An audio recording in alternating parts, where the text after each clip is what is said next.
G'day, H.M. Hari here, and I actually been writing a little bit more over on Quora, and I've developed a space over there, which I'll try to leave a link to. I'm just starting it. It doesn't have a ton of stuff there yet.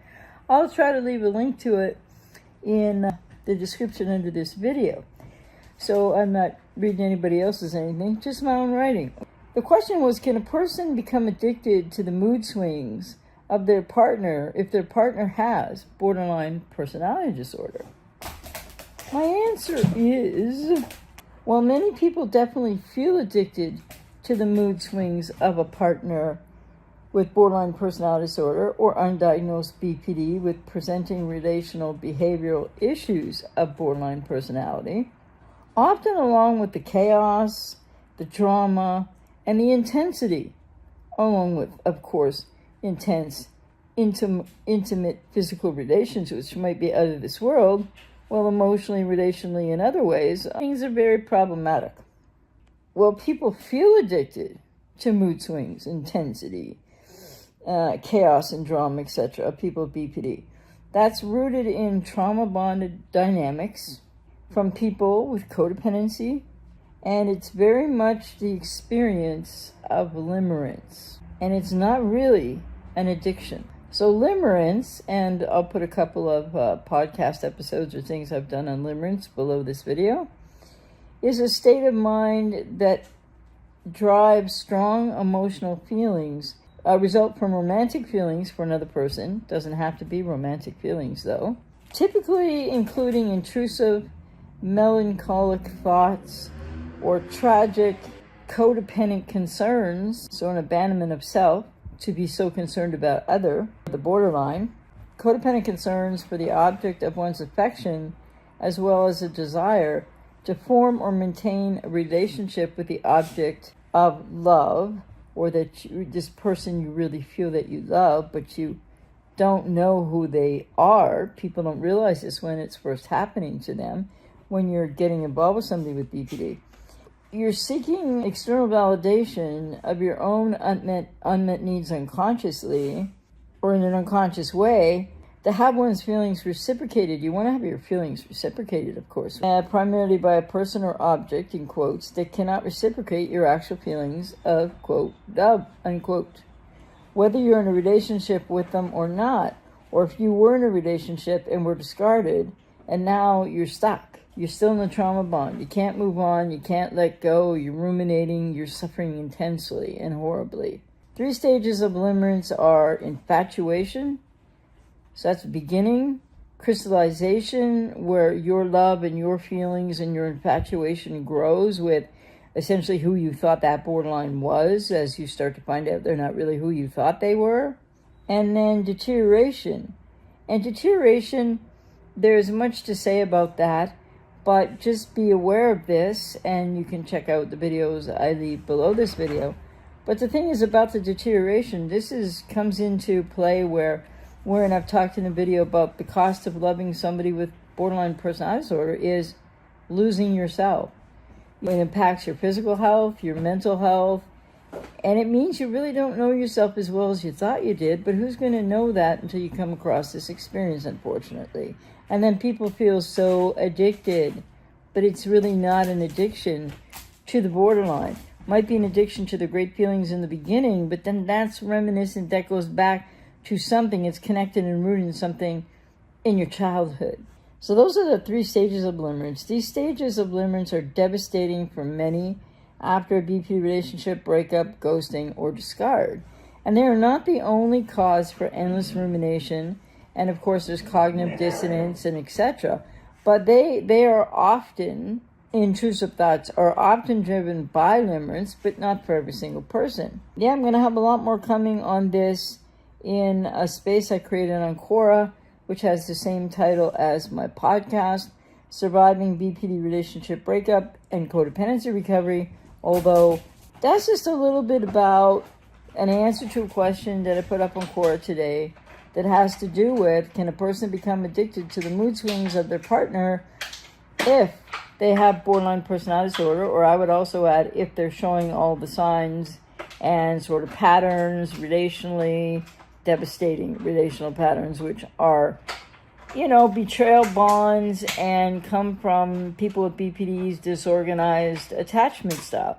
I continue to see all over the place that people on Quora and elsewhere and on YouTube, etc., are saying that people with BPD actually have an avoidant or an anxious avoidant attachment style.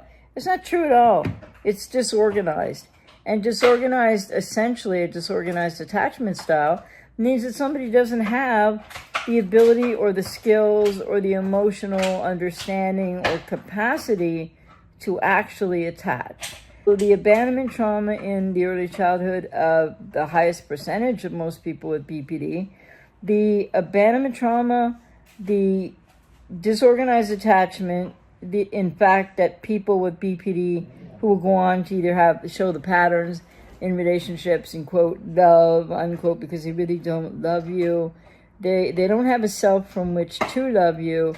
They don't know the difference between themselves and you. And unconsciously, borderlines are seeking both a parent in you, from you, parent figure, unconsciously.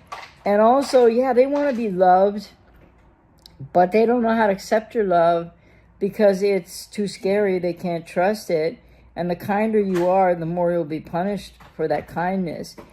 But traditionally, all over the place on the internet, people are saying that people are addicted to the chaos, the intensity, the drama, the this, the that, the borderline, addicted to the relationship, addicted to, some people may have love addiction, that's a bit different, but people are not really addicted to borderlines or their mood swings or their chaos or their drama, excuse me, or their intensity.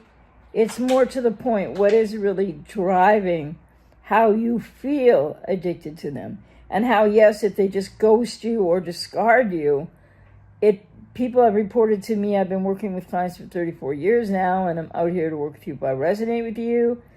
Because so many people believe that this is an actual addiction when it really isn't. And yes, the neurochemistry of how people feel when they start to fall in love with someone and beyond what happens and when things aren't working out. So, you know, whether you're experiencing the stress hormone cortisol or dopamine or something very pleasurable in the beginning, then it will be more the stress hormone later on. There's not really this addiction. So what does that mean it really is?